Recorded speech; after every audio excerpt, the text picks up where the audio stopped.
Here's everything you might have missed in the Suicide Squad. So that's it, huh? We're some sort of Suicide Squad sequel? That's right, folks. James Gunn's ultraviolent exploration of war, expendability, and what it means to be a giant shark in a giant starfish's world is out now in theaters and on HBO Max. This phenomenal follow-up functions as both a pseudo-sequel and a soft reboot to the Oscar-winning 2016 Suicide Squad, and offers a faithful homage to the source material mixed with James Gunn's signature style, buckets of blood and gore, and some seriously gnarly action sequences. And yes, in classic comic book movie fashion, there are plenty of Easter eggs, hidden details, and subtle references that you might have missed on your initial viewing, which we're going to break down for you right now. And as always, if you prefer to read all about it, Rosie Knight has you covered over on Nerdist.com, which I will link to in the description below. However, in order to talk about the Suicide Squad in detail, we do need to spoil what happens. So if you haven't seen the movie yet, go watch it now and come back so you can be as prepared for a Q&A session as King Shark is. And? Yes, that is your hand, Nanawe. Very good. Alright, let's get into it, shall we? The Suicide Squad sends our eponymous anti-heroes on a deadly mission to the fictional island nation of Cordo Maltese, where they must infiltrate the former Nazi fortress of Jotunheim to destroy all traces of something known only as Project Starfish. Now, the squad, all inmates at Belle Reve Penitentiary, join Task Force X, a top-secret organization run by Amanda Waller, in exchange for a reduced prison sentence, that is, assuming they survive the ordeal and the bombs in their necks. As we'll see pretty immediately, especially after the scene of Task Force X employees gambling on who's going to bite the dust first, most of our characters, well, they don't exactly survive. And quick side note, all of the characters gambling here are straight out of the comics, and some will continue on in the Peacemaker HBO Max series, which is set up by the second post-credit scene. For example, Steve Agee is John Economos, the comic book warden of Belle Reve, Jennifer Holland is Amelia Harcourt, and Tinashe Kajese is Flo Crawley, just to name a few. The Suicide Squad is a story that draws from multiple sources across the DC comic spectrum, but it's largely faithful to the John Ostrander and Luke McDonnell Suicide Squad comics from 1987. And speaking of John Ostrander, he's actually one of the film's earliest Easter eggs, appearing in a cameo as the Doctor prepping Savant for his mission, alongside the rest of Task Force X's cannon fodder.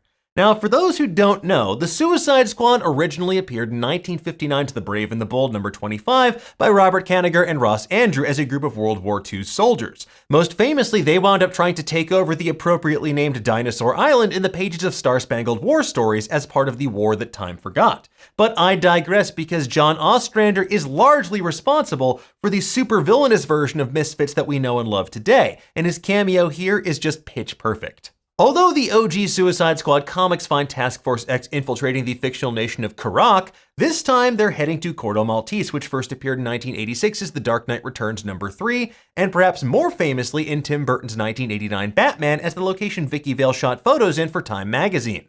Now, unfortunately, we do have to wait for the Flash movie for an actual Batman 89 DCEU crossover, but this will tide us over in the meantime.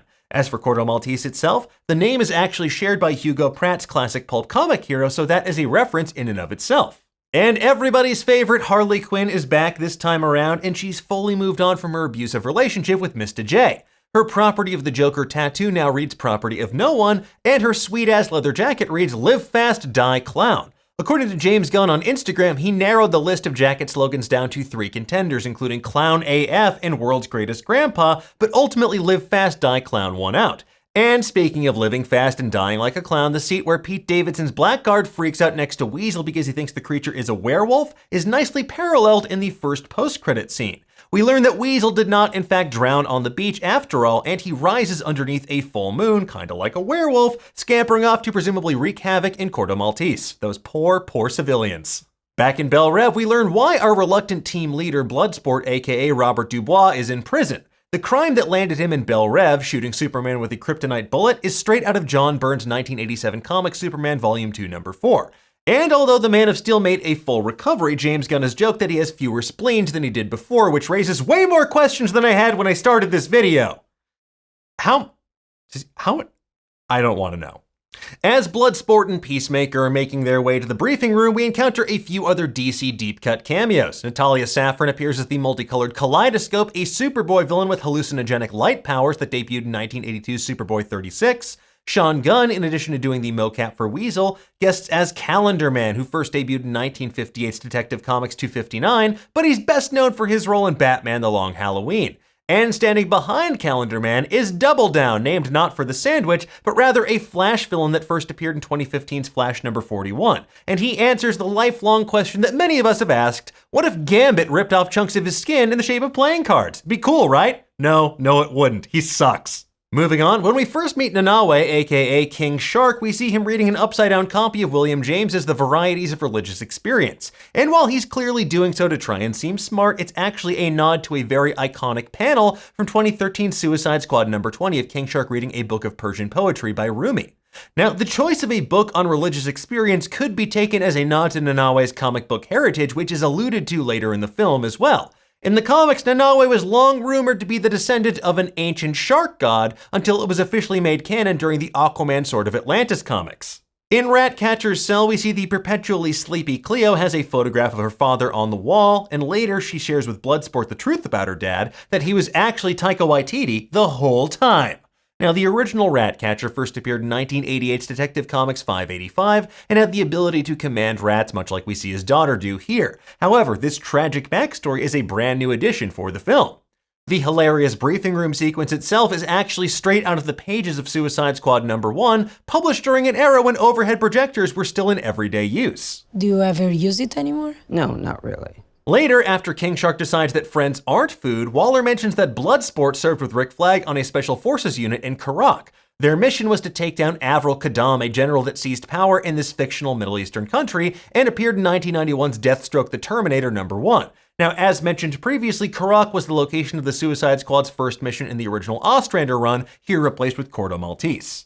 As the crew trudges through the jungles of Corto Maltese, we learn that Polka Dot Man got his strange powers as a result of his mother's experiments on him and his siblings at Star Labs.